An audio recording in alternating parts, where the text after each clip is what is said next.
You know, something just seems off today. I can't really put my finger on it, but I've been browsing Reddit, browsing Steam, and something just seems off. I don't see anything. I mean, it could be something in the air. More likely, it's probably something in the water. But honestly, I can't figure it out, and if I do, I'll get back to you guys, but for now, I'm just gonna call it quits. It just seems a little bit off, and again, I don't quite know what it is. I was originally not going to make this video until I saw this part of the video. This makes it much less appealing to play as, say, a healer or other support character, since they're not as likely to get impressive numbers. And it got me thinking, like, everyone's entitled to their own opinion, swinging for whatever, but instead of saying what he did wrong, why his points are complete just crap, I'll explain why he shouldn't have made the video in the first place. And the reason why his videos are in black and white is because the original was very flashy and potentially seizure-inducing, so I decided to reduce the amount of seizures by 100% by making it black and white. My first and only point, it's like comparing Minecraft and Blender. On the surface, both are used to imagine create these great things, however there's a big flaw in this argument. Minecraft has a much lower skill ceiling, can be used as early as 5 years old.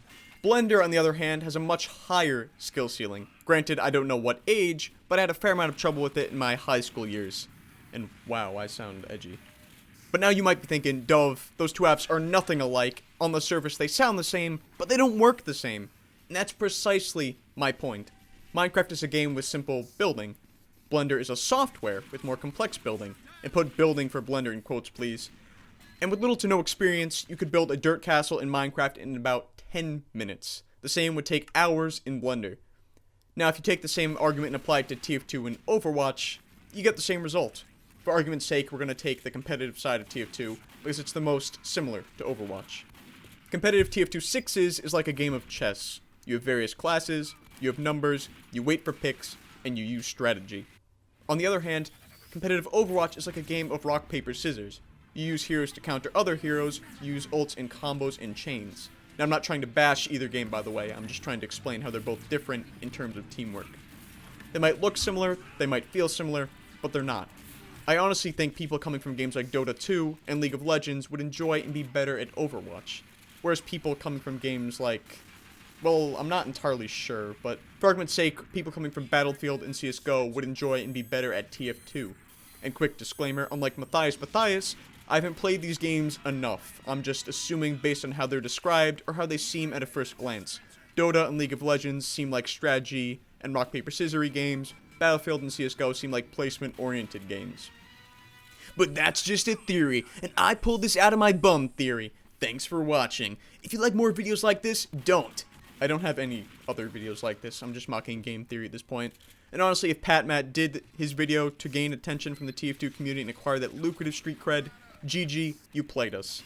But hey, for a dying, please put that in quotes, community, we're doing pretty well for engaging in this flame war. Toodles. How you guys doing? And so I figured for the outro I'd show you guys what's in my wallet, because a lot of you guys think that YouTubers are rich and whatnot, and actually I haven't monetized a single video, so there's no YouTube revenue in here, but I figured I'd show you what's in it. So at first glance it seems, well, like relatively empty, but if you reach like deep into my wallet, you'll get... Alright, that's not mine, but if you reach like deep into the confines of my wallet,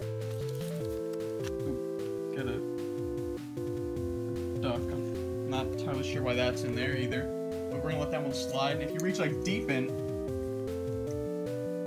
why is, okay, okay, so if you reach into my wallet, you'll find, why is there euros in here? I'm not even from Europe.